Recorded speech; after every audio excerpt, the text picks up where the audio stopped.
Chegou a hora da entrevista do dia com Denise Campos de Toledo. E nós vamos falar agora de política. Eu converso com o cientista político Rodrigo Prando, que é da Universidade Presbiteriana Mackenzie. Rodrigo Prando, boa noite. Boa noite, Denise. Prazer estar aqui novamente contigo. Bom, e vamos começar falando das pesquisas, né? Nós temos a divulgação de várias nos últimos dias, uma hoje ainda. E o que se nota nessas últimas pesquisas é um avanço do Lula, né? Um aumento da diferença em relação a Bolsonaro. Não é? Bolsonaro teve uma reação, principalmente depois da desistência do Moro. O que pode ter mexido agora com essa situação agora? Teve alguma influência a saída do Dória?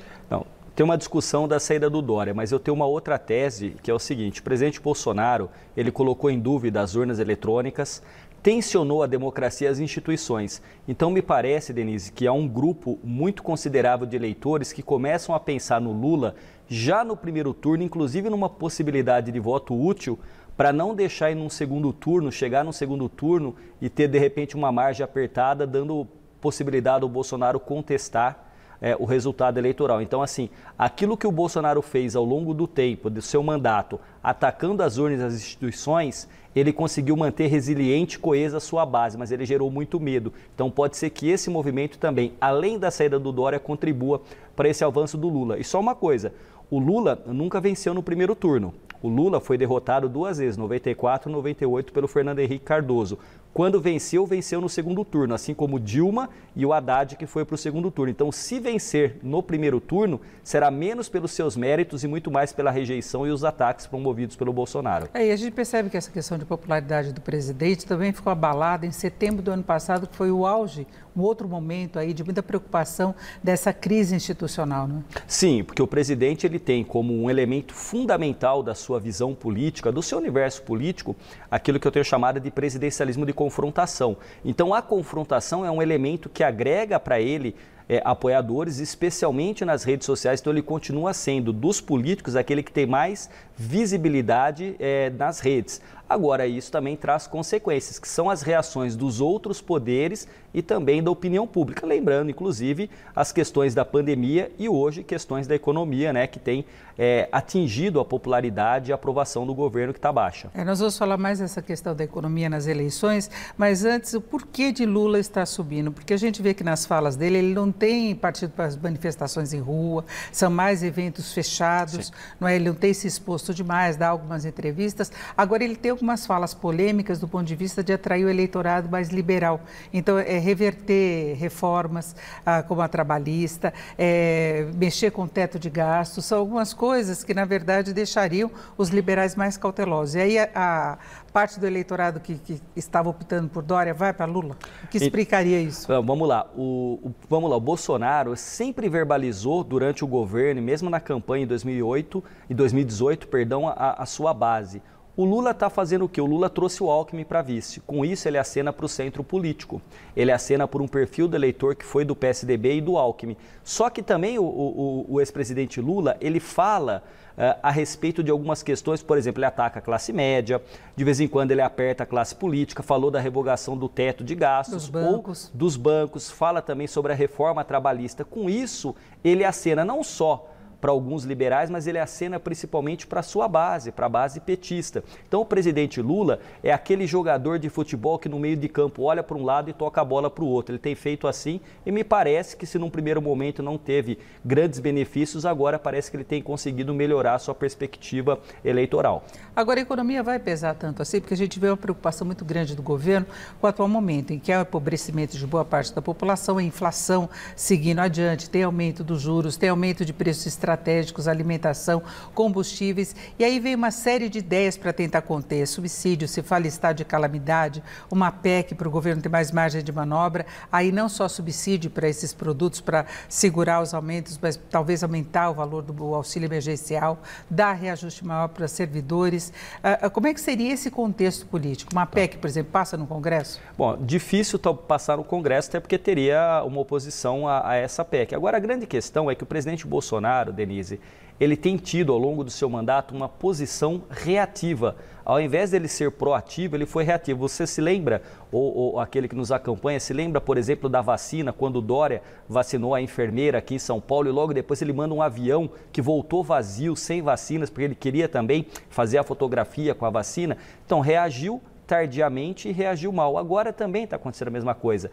A economia tem um peso considerável porque é inegável que as condições de vida, o cotidiano do brasileiro tem sido atingido pelo aumento de preços, pela bomba de combustível, e isso, obviamente, acaba em cascata gerando inflação. Então, o presidente Bolsonaro tem uma avaliação ruim nesse aspecto, porque acaba ficando para ele o que é de positivo, mas também aquilo que é negativo. Ele conseguiu, e até pesquisa, Denise, mostrou isso, ele se descolou um pouco, atribuindo, demitindo o presidente da Petrobras, dando declarações e atacando a Petrobras, mas me parece que sim, que esta eleição terá um ponto, que é a questão econômica. E lembrando que no primeiro mandato do presidente Lula, você também vai se lembrar disso, você comenta economia, o Brasil vendia commodities de maneira muito forte, muito evidente, e isso permitiu que houvesse uma diminuição da extrema pobreza e um aumento da classe média durante o governo Lula. E obviamente que ele vai lembrar isso, vai falar, já falou recentemente, porque ele se comunica muito bem, que o gaúcho não está comendo picanha. Lembrou do churrasco do gaúcho e falou, olha, você não está podendo comprar carne. Então o presidente se comunica bem e eu acho que o presidente Bolsonaro tem dificuldades nessa área, até porque do governo dele, os dois alicerces, o combate à corrupção, simbolizado pelo Moro, e o liberalismo pelo Paulo Guedes, esses dois pilares ruíram. O Paulo Guedes hoje está escanteado e quem dá as cartas é o Centrão.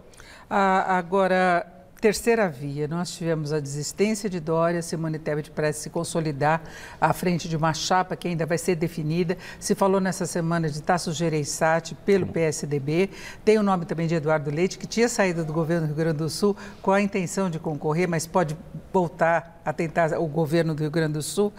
Tem chance dessa terceira via avançar, lembrando sempre de Ciro Gomes, né, que ele vai correndo em paralelo junto e é o terceiro colocado nas pesquisas. É o terceiro colocado, mas ele também não sobe, né? Então ele parece aí que atingiu um patamar de votos. Pode ser que ele suba, pode ser, mas é muito difícil. Inclusive, um grande medo da candidatura Ciro Gomes é de um voto útil saindo do Ciro no primeiro turno e indo para o Lula, né, com medo daquele segundo turno mais conturbado com o Bolsonaro.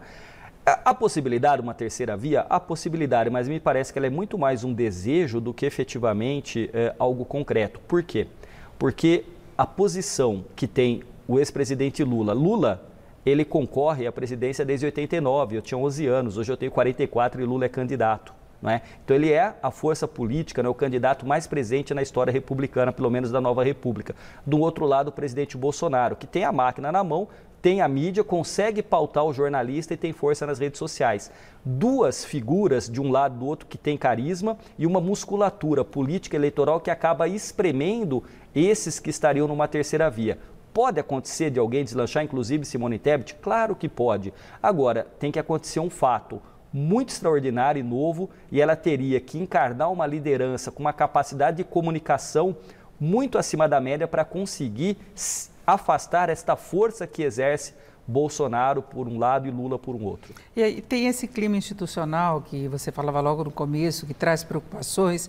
Hoje mesmo o ministro Fachin ressaltando essa preocupação com a democracia, com as liberdades. Nós tivemos Nunes Marques desautorizando decisões do TSE, mesmo que sejam revertidas essas decisões dele em relação aos deputados que tinham sido cassados, criou um mal-estar do lado da Justiça, TSE, que vai coordenar todo o trabalho das eleições. Como é que você vê esse quadro hoje? Não, o tensionamento ele foi constante, né? Se algo que a gente pode assumir como empiricamente comprovável é que o governo Bolsonaro, o próprio presidente, ele manteve uma tensão e quando você pega e tensiona um tecido, ou você arrebenta o tecido ou ele esgarça. De certa forma não arrebentou, então a nossa institucionalidade até o momento está preservada, mas houve sim um esgarçamento que coloca inclusive em dúvida a própria democracia, o processo eleitoral, como reiteradamente o presidente Bolsonaro tem feito. Agora é um clima ruim.